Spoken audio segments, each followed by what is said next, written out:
constituency level eba electoral area coordinator state police station mu nyina edo mu hye mu boy ma djumade ne timi e kama yatiati kaboni bia yemo eberefo abaso ewo djuma so a eberefo atimi aye na nsem ye ba no woni nim fa matiti bebre fa nsem a owura kanade ohina Agyapong be kan ye say 2020 elections MPP aban appreciate the vote here ade chairman yadaje wa cheche ni nyina mu akwanya all calling for unity in the party said abaya asumdwe ebetima party nim going forward 2024 elections say ye nyina ye beka bomuo na ya boama party no ebetimi ay strong na 2024 elections no ebe mere formality ede ma party no ni nyina chairman yadaje echeche mu kwani amba faso ene anamuntu a party ni tu ene nsaye a wo mo ye se obia anya ne campaign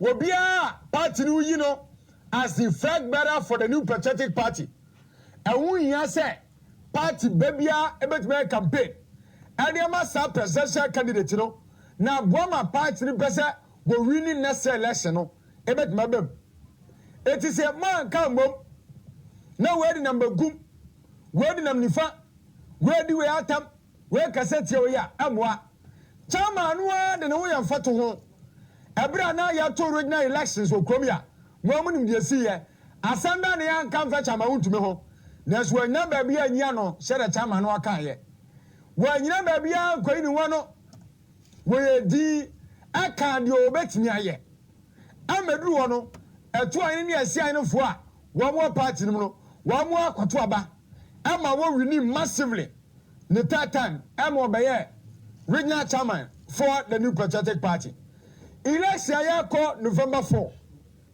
eya da nipa ba ku ne be yinu nipa no a eto ani ne asia ne fo be yinu no wanu na betu franka edema MPP 2024 elections eti we kasete we si we ya yesei ana we si we ya yesei a wo bia keka no abusua se ekoduru ho na nipa woka egu nu woni mase a kire amanfo edi na tam card ye nimu no wini a abusua wo be da tme campaign dia ma se nipa no ani na chama Wontumi call se sa insulta enipa bi edi di obi kasantia no anu wini elections o ha sa say kasatia obi wini elections a enkanana de ko fu no ko wini Ghana mapiri o Ghana hada ade na ndi si fanfa nya na ado wo kasatia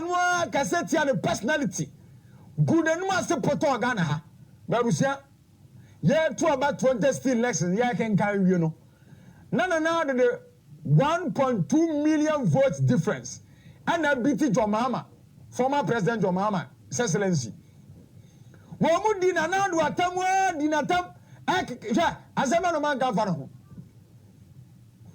but at the end of the day now no and na winning elections no it is so be mu ko elections na kasantia no di atam abusia ade ba ko ame wonu mo mu gira enipa 9 wo wura ba ko a what distinguishing ho when decent abusia wanyina ba bia kasantia obia Dr. Alhaji Bawumia abusia semi bialan siritu mu a ba bia Bawumia ko gira ye kodi atam kasantia obi no won ka bi nkyere me since day one Dr. Alhaji Bawumia yi litie ne kasa bia wo wura de numo obi antene wo kasantia obia Afriyie Akoto wo kasantia obia me basema bu obia di ba kasa koso kasantie atamdidie yenchini mu ensema akeka abusa ensema ko nyina ana party na yesei na ya chichire de suawa wo be da pa yuho no campaign ba pa na ba ka che Ghana for say yeni wa chintu abama ani tini aka ne several times say we internal elections dia ubetimi aye na catch a delegate for elipa 200,000 mu contact mu fie go there talk to them radio so and the mama show down and the mayor say sa abusia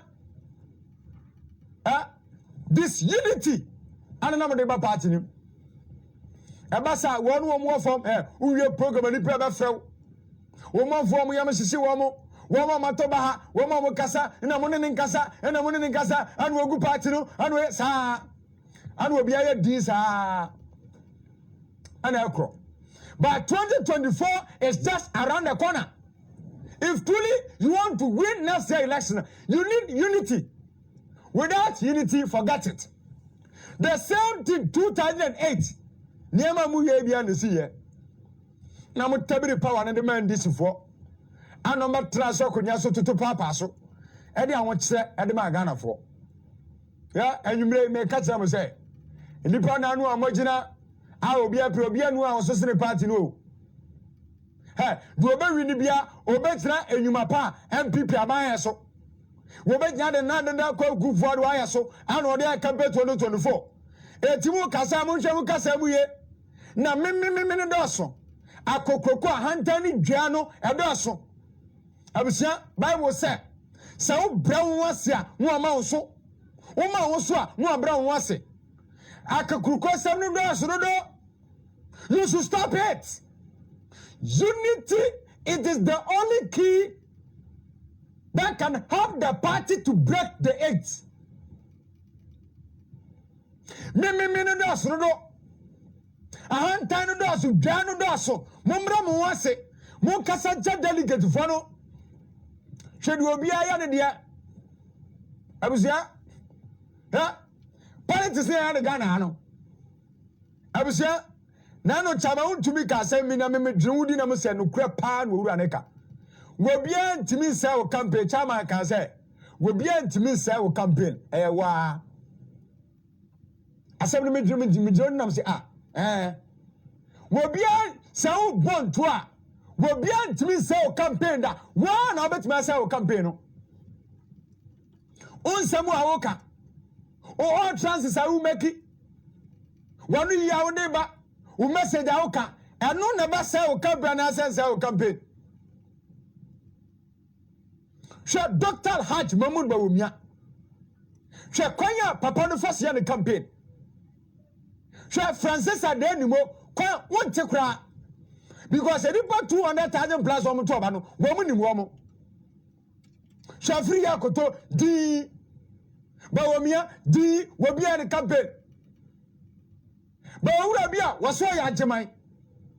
Woni na wiase nyansa nyina wani wonu so na betimi ya adwuma no nti wasata obia na party na ye di no tutuza.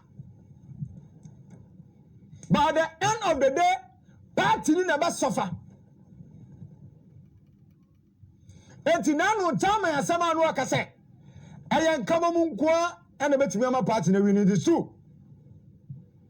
Abusia da me transa me catch you say nipa bre wonwase se tumi mpo na wo pafuru obi wa eya hombrase ela kasa tenten kasa ntwie ni ahomaso eni dwe namum eya hombrase ana wo de kasa wo matie ato abama me no edoso ma yesei ma fasei no yesei and I say, too much. Too much. Manyane sa. Money the sa 2008. Ajuma ma benda akofo ye nyinachi. Mo ya ema mu ko opposition. The same thing na masa ase amuguso ye. Abusia. Sha MPP ababa ye. Na na fanda tane to sumame. From 2015-16, yaka unemployment rate waha. Unemployment rate yaka banya